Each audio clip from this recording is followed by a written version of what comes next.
Sir ಇವಾಗ ಅಲ್ಲಿ question ಏನು ಕೇಳ್ತಾನೆ sir? Invert shift sir. Sir invert shift, okay, no problem. Whatever you want to say sir, no problem sir. Invert shift, outvert shift doesn't matter. See ಇವಾಗ ಅವನು ಏನು ಹೇಳ್ತಿದ್ದಾನೆ, what would happen to the demand curve when there is increase in the price of the substitute product ಅಂತ ಅಂತಿದ್ದಾನೆ.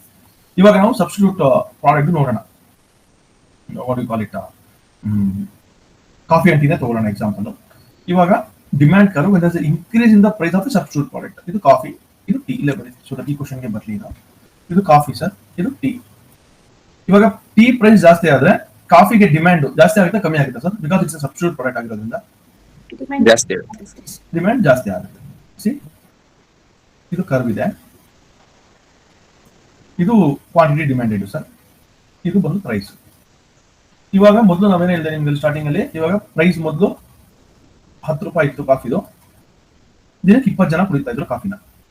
ಇವಾಗ tea price ಜಾಸ್ತಿ ಆಗಿರೋದ್ರಿಂದ more people will drink coffee or not sir? Yes sir. C ಅದೇ ಪ್ರೈಸ್ಗೆನೆ same 10 ರೂಪೀಸ್ಗೆನೆ ಇವಾಗ 20 ಜನ ಮೊದಲು ಕುಡಿತಾ ಇದ್ದವರು ಇವಾಗ 30 ಜನ ಕುಡಿತಾ ಇದ್ದಾರೆ. ಕರೆಕ್ಟಾ ಸರ್? Yes sir. ಸೊ ಇವಾಗ ಕರ್ವು ಇಲ್ಲಿಂದ ಆಚೆಗೆ ಹೋಗ್ತಾ ಇದೆಯಾ, ಒಳಗೆ ಬರ್ತಾ ಇದೆಯಾ ಸರ್? ಆಚೆ ಹೋಗ್ತಿದೆ. ಆಚೆ ಹೋಗ್ತಿದೆ. So what is answer sir? ಅರ್ಥ ಆಯ್ತಾ sir? It will not remain constant. Something has to happen. Whether it will be inward shift or outward shift, that we have to see. Correct alwa? Yes sir. So is it clear sir?